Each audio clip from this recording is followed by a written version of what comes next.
Мөлдір соңғы курсқа өтті.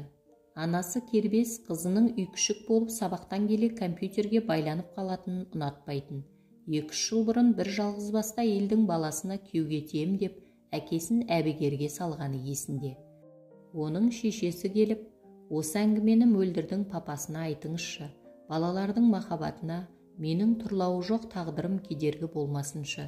Баламды кімнен тапқанымды білмейтіндей, көшеде жүрген қыз емес едім.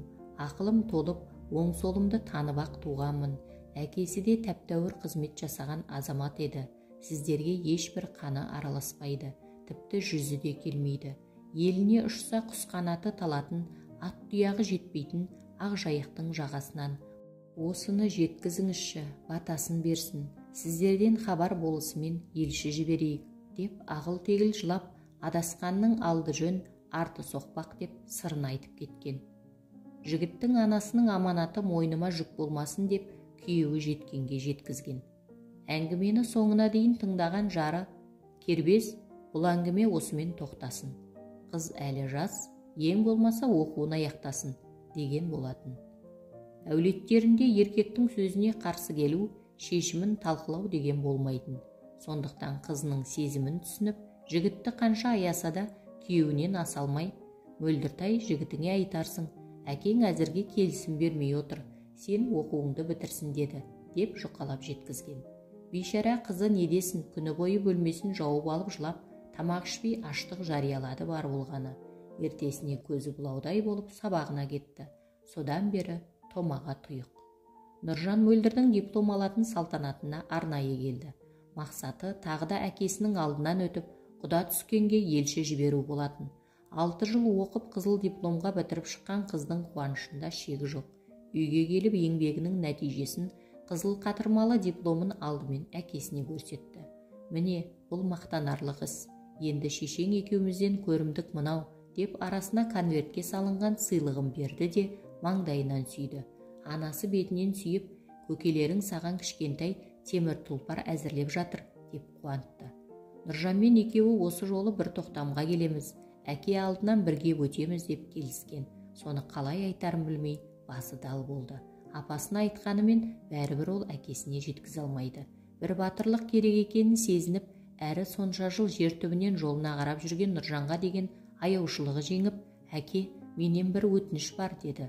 Айта ғой, бүгін жеңіс сенде, сенің күнің, деп көзілдіргін шешіп, назарын аударып, тыңдай қалды әкесі. Апа, әке, сіздерден өтінем, Нұржанды тағы бір рет тыңдап көріңіздерші, деді ұялғанына ақ жүзі албырап. Ол кім еді? Деді әкесі, ұмытып қалды ма, әлде әдейі солай деп тұрма. Анасының көзі атыздай болып қызына қадалды.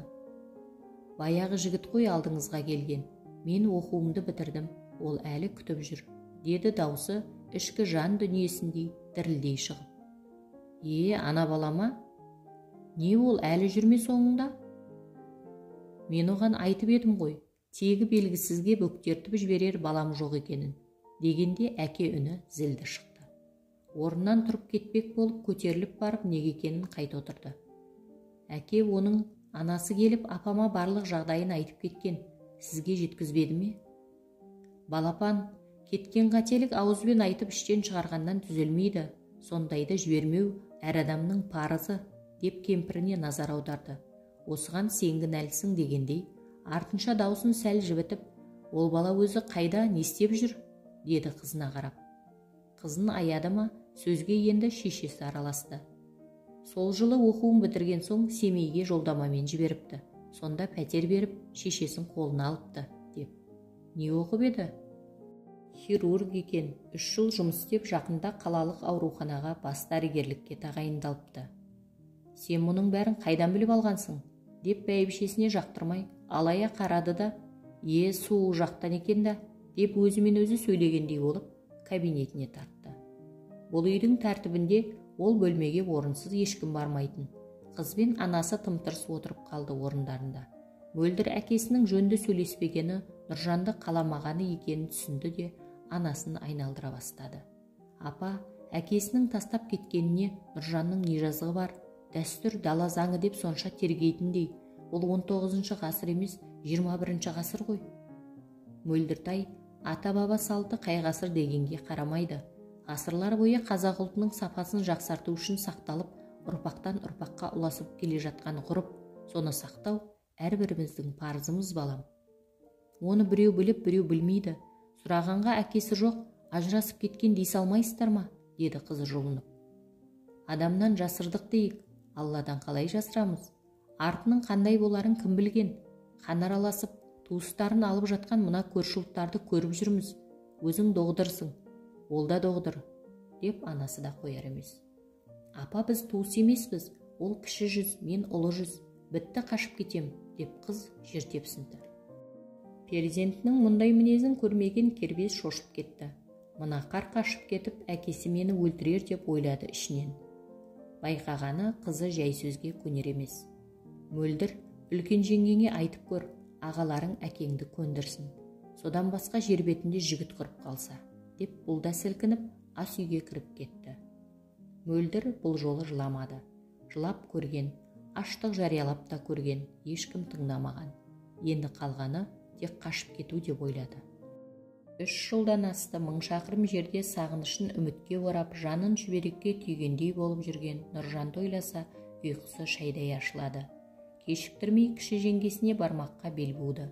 Мұңдасы да сырласы да бола білген ақ жеңешесі, Мөлдірчик, сенің дипломыңа ертең ағаларыңмен бірге барып құтты болсын айтқалы жатыр едік.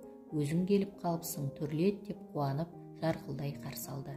Ағаларыңның керемет әдемі көрімдігі бар деп, тосынсый құпияны да жариялап қойды. Шақшадай басы шарадай болып жүрген қыз жылдарға созылған Нұржан екеуінің махаббат тарихын, әкесі мен апасының мылтықсыз майданын түгелдей айтып, жан дүниесіндегі бүгінгі төңкерісін ақтарып салды. Жігіттің осында жүргенін, мүмкін болса биыл үйленбекші екендіктерін мәлімдеді. Жағдайларың үлкен мәселе туындатып отыр екен. Мен басқалармен алдын ала сөйлесіп түсіндіруге тырысайын. Содан соң барып әкеміз бен апамызға ойымызды айтамыз деп шығарып салды. Қайын сіңілісіне жақсылап бір қуырдақпен шай берді де. Мөлдір көңілі жақсылықтан күпті болып, әлі Семейге кете алмай жүрген Нұржанға бұл хабарды жеткізді. Екеуі киноға барып, соңынан мейрамханадан тамақтанды. Жеткен Бағұлының әулеті жиналып, кенжетайларының жоғары дәрігерлік білім алғанын тойлап, кәрістердің кішкентай ғана көлігін сыйға тартты қыздарына. Жеңгелері дұрыстап жеткізген бе, диплом қуанышы біткен соң бой жеткендерінің тағдыры жайында сөз қозғалды. Үлкен жеңге Гүлнар Нұржанның құдалар жібергісі келетінін айта бастап еді, қайынатасы қолын көтеріп, Гүлнар шырағым, бұл мәселеге осыдан 3 жыл бұрын төшке қойылған, деді. Атасына қарсы сөз айтпақ түгілі алдын кесіп өтіп көрмеген келін тілін тістей алды. Мөлдірдің жүрегі аузына тығылып, көзі боталап кетті.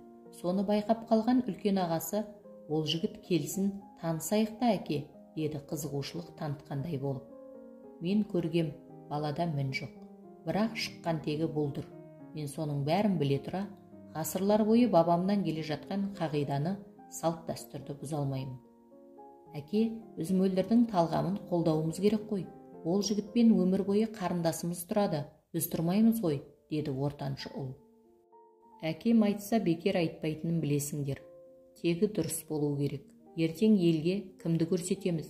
Жалғыз қарындасымызды көрінгенге жетектетіп жібере алмаймын, деп үлкен ұл әке жағына шыға келді. Әулеттің келіндері өзара сыбырласа жөнелді. Кербез бәйбіше ақсақалының аузын бағып отыр. Төр алдында төбедей болып отырған әулеттің әкесі тамағын кенеп балашағаның назарын аударды. Үстел басындағылар жалт-жалт қарасып құлақтарын тіге қалды. Жеткен Бағұлы, балаларымның іш көміріне жүгенсіз араласпаушы едім, ақылдары бар, өз жөндерін біледі ғой деп.